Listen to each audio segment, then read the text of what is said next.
ಆಮೇಲೆ ನಮ್ಮ ತಾಯಿಗೆ 18 ವರ್ಷದಿಂದ ಅವ್ರಿಗೆ ಶುಗರ್ ಇತ್ತು. ಶುಗರ್, ಥೈರಾಯ್ಡ್, ಗ್ಯಾಸ್ಟ್ರಿಕ್, ಮಂಡಿ ನೋವು, ಬ್ಯಾಕ್ ಪೇನ್ ತುಂಬಾ ಸಫರ್ ಪಡ್ತಾ ಇದ್ರು. ತಿಂಗಳಿಗೆ 4 ರಿಂದ 5 ಸಾವಿರ ರೂಪಾಯಿ ಮೆಡಿಸಿನ್ ಬೇಕಾಗಿತ್ತು. ಈಗ 19 ದಿವಸಕ್ಕೆ ಅವರು 18 ವರ್ಷದ ಪ್ರಾಬ್ಲಮ್ 19 ದಿವಸಕ್ಕೆ ಫುಲ್ ಸಾಲ್ವ್ ಆಗಿದೆ.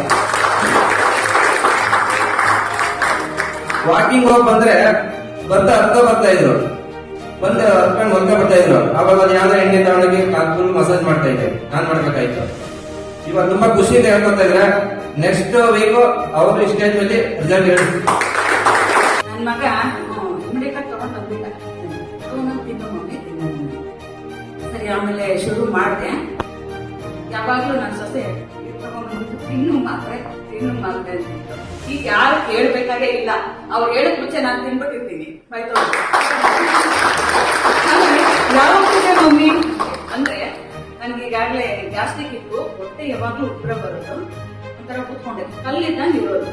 ಇವಾಗ ಆ ಪ್ರಾಬ್ಲಮ್ ಇಲ್ಲ ನನಗೆ. ಮತ್ತೆ ತಲೆ ಬಾಚಿದಾಗ ಕೂಡಿ